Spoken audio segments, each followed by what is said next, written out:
बस चर्च में बैठता हूँ और ईसाइयों की तरह प्रार्थना करता हूँ। और ये मेरी कहानी है और मैं इसे मुस्लिम लोगों के साथ साझा करना चाहता हूँ, क्योंकि मैं मुस्लिम था और अब मैं ईसाई हूँ।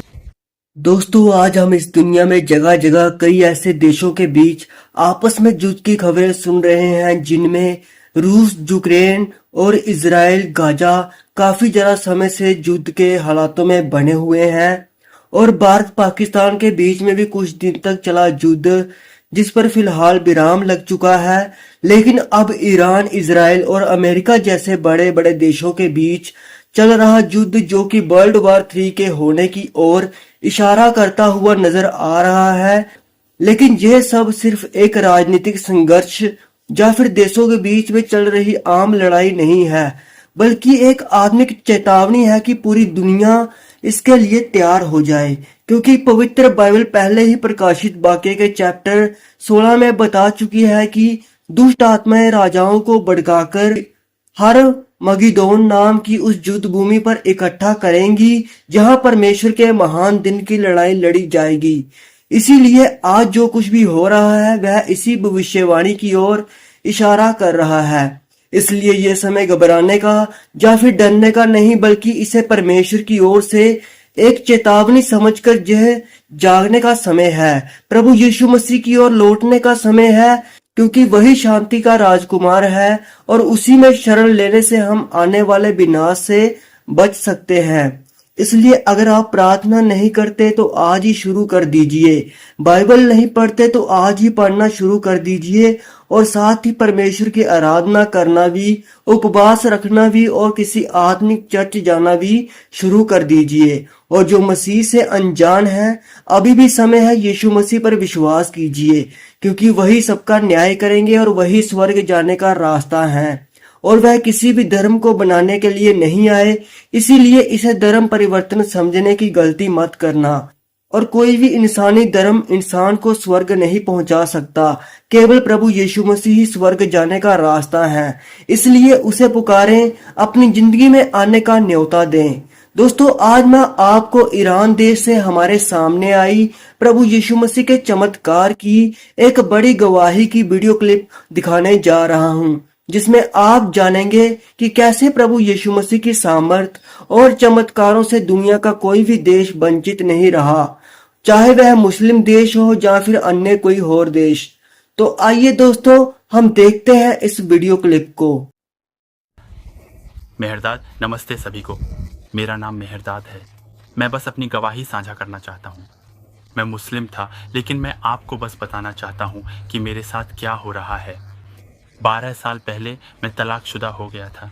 मेरी पत्नी मुझे छोड़कर चली गई थी, और डिप्रेशन, जब वह मुझे छोड़कर गई उसके बाद डिप्रेशन मुझ पर आ गया। और एक रात मुझे याद है, 12 साल पहले मैंने खुद को मारने की कोशिश की थी। और मैं काम के बाद रात के 12 बजे अपने घर आया। जब मेरी नौकरी ख़त्म हुई, मैं घर वापस आया और फिर गोलियां खाने की कोशिश की। जब मैंने गोलियां खाने की कोशिश की तो मेरे पीछे से किसी आवाज़ ने मेरा नाम पुकारा, मेहरदाद। और उस समय मुझे लगा कि मैं पागल हो गया हूँ। और मैंने खुद से कहा, अगर वह आवाज़ फिर से मेरा नाम पुकारेगी तो मैं उसे अनदेखा कर दूंगा। और मैं दोबारा और उसके बाद फिर से गोलियां खाने की कोशिश करता हूँ। और जब मैं अपनी ज़िंदगी ख़त्म करने के लिए गोलियां खाने की कोशिश करता हूँ तो वह आवाज़ पहले से भी ज़्यादा ज़ोर से मेरा नाम पुकारती है, मेहरदाद। और मैंने कहा, तुम कौन हो? और उसने कहा, मैं अल्फ़ा ओमेगा हूँ। और ईरान में अल्फ़ा ओमेगा का मतलब है अलिफ, या शुरुआत, अंत। और फिर मैंने उस आवाज़ से कहा, मैं तुम्हें नहीं जानता, तुम कौन हो? और उसने कहा, मेरे लोगों को मेरे पास लाओ। जब उसने कहा, मेरे लोगों को मेरे पास लाओ, तो कुछ ऐसा जैसे आग या बिजली मेरे शरीर में आ गई और मैं गिर गया, मेहरदाद।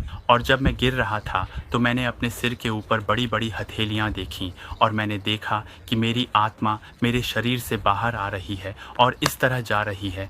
माफ़ कीजिए, मेरी अंग्रेज़ी बहुत अच्छी नहीं है, लेकिन मैं अपनी पूरी कोशिश कर रहा हूँ। और फिर जब मैंने अपने हाथ उन हाथों में डाले और उन हाथों में, तब मैंने अपना शरीर देखा। जब मैंने अपना शरीर देखा तो उन हाथों ने मुझे नर्क दिखाया। बहुत सारे लोग आग में गिर रहे थे और मर रहे थे, और मैंने वहाँ बहुत सारे राक्षसों को देखा। और फिर मैंने उन हाथों से कहा, लोगों को बचाओ। जब मैंने यह कहा तो उन हाथों ने मुझे स्वर्ग ले गए। और जब मुझे स्वर्ग ले जाया गया तो मैंने यीशु को देखा और मैंने यीशु से कहा, यीशु लोगों को बचाओ। और फिर उन्होंने कहा, जाओ और मेरे लोगों को मेरे पास लाओ। और मैंने यीशु से कहा, मैं कभी भी आपके बिना बाहर नहीं जाऊंगा। और उन्होंने कहा, जाओ, मेरी सारी शक्ति तुम्हारे अंदर है। और फिर जब उन्होंने यह कहा तो मैं फिर से सामान्य हो गया। जब मैं सामान्य हुआ तो मैंने अपनी भाषा में प्रार्थना की।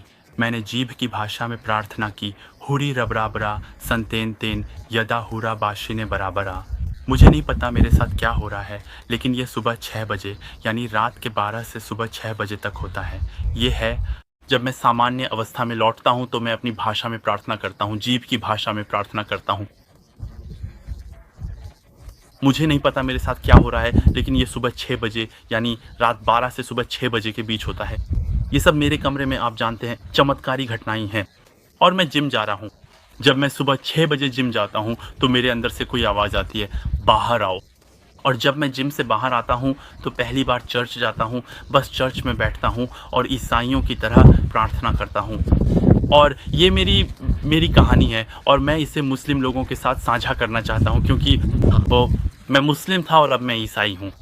मैं बस साझा करना चाहता हूँ। अगर आप बचना चाहते हैं, अगर आपको डिप्रेशन है, अगर आपके जीवन में कुछ बुरा हुआ है, तो बस एक ही चाबी है, यीशु। और मैं आपको प्रोत्साहित करना चाहता हूँ, क्योंकि मेरी सेवा मुस्लिम लोगों के साथ है, क्योंकि भगवान ने मुझे राष्ट्र के लिए बुलाया है, भगवान ने मुझे मुस्लिम लोगों के लिए बुलाया है। और मैं बस आपसे कुछ साझा करना चाहता हूँ।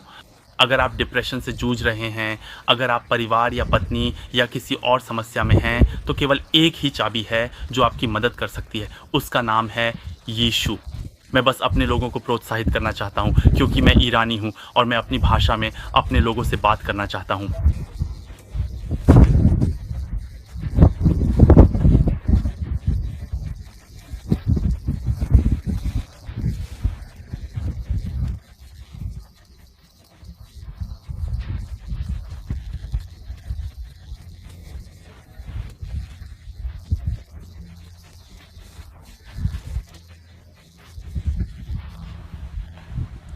तो दोस्तों, आप सबका इन घटनाओं को लेकर जो इस संसार में आए दिन घट रही हैं, इसको लेकर क्या कहना है, आप हमें कमेंट सेक्शन में जरूर बताएं। परमेश्वर आप सभी को आशीष दे।